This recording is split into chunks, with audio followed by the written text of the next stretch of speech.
Hi, everybody. I'm Deborah Quilter, and welcome to RSI Help YouTube. Back again with us is Bridget Dungan. She's a doctor of physical therapy, and she's going to talk to us about what we can do while we're sheltering in place at home. And these are probably things that you'll want to do even once this pandemic has been settled. So, welcome back to the show, Bridget.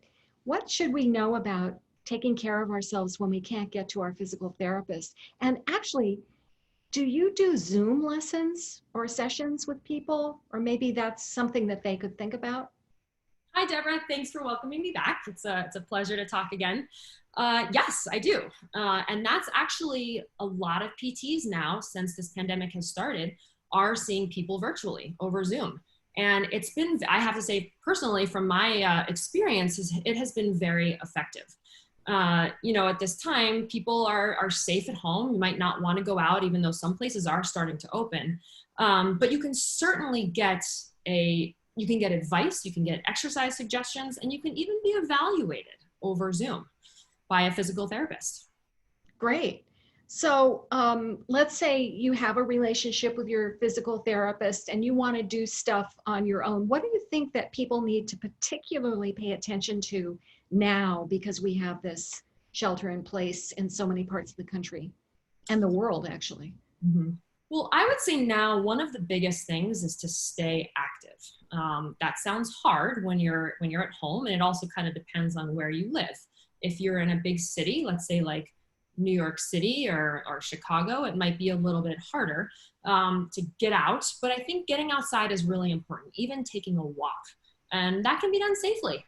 Stay away from people, wear a mask, but getting some cardiovascular exercise is important.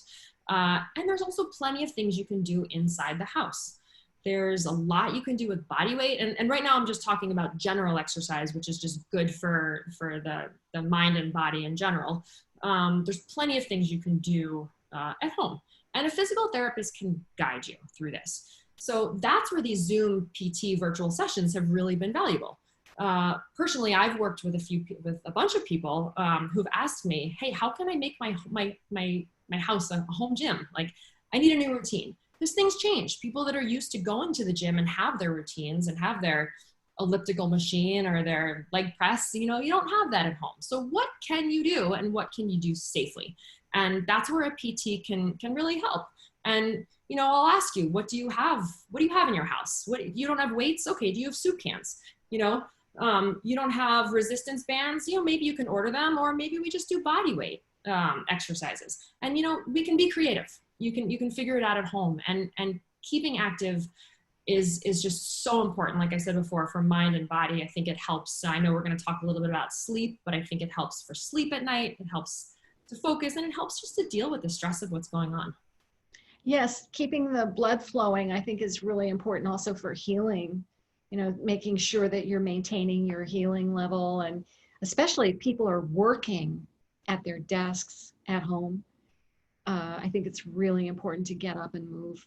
And I think also the sunlight has a beneficial effect on the I, psyche. I agree. I think it does have a beneficial effect on the psyche. And like you said, just getting up. A lot of people are working from home, or they might be doing homeschooling with their kids at home. It's a lot of sitting. So getting up and moving is important. And if someone has an injury like RSI, just moving is really, really good, and not being in a static position for a long time. And if there's any specific exercises or anything that somebody might need to address the pain, that's where you can get some guidance over the internet, at this time. You don't have to go physically into an office. The other thing that you mentioned when we were talking earlier was about keeping to a schedule. And I know so many people who do not know what day it is. If it were for my classes or some other thing that they had on their schedule, they're going, and one of my friends actually said that he lost a day. He thought it was Thursday and all of a sudden it was Friday, and he didn't know how that happened. So I think we do need to keep a schedule, but I wonder if there's another reason you were thinking of. I have a feeling you were thinking of another reason why you should stick to a schedule. It is the running joke that it feels like Groundhog Day. It feels like every day is the repeat of the day before. I think one of the one of the main reasons for keeping a schedule is I think it just helps to keep us all sane because it can get a little bit overwhelming when we're like, don't know the day or what am I doing today? Or I feel like I'm doing the same thing I did yesterday. And then I think one other component to that is sleep and not having to wake up at a certain time to catch your train, to go to work or to get up at the time to get the kids ready for school, without having that same structure that we had before, it can be easy to fall out of a schedule. Maybe wake up at a different time every day, or not eat meals at the same time every day. And those little things I think can really help just sort of manage stress during this time and to help us sleep. I think a common complaint that I've heard, and I even myself had some trouble with this in the very beginning of everything when anxiety was high, was trouble sleeping and waking up in the middle of the night or not being able to fall asleep at night. And keeping to a regular bedtime schedule and wake up schedule, I think is very helpful for improving sleep quality. Bridget, I'm so glad you talked about this idea of regularity, because early on when I was initially injured with RSI, my physical therapist told me to do my exercises in the morning. I am not a morning person. I don't like exercising in the morning, but I did. I am a compliant patient, so she suggested it and I thought I'm going to try that. So I did. And even if I just did my mat routine and not the full out entire program with weights and cardio and the rest of it, my whole day went better because I exercised in the morning regularly, daily.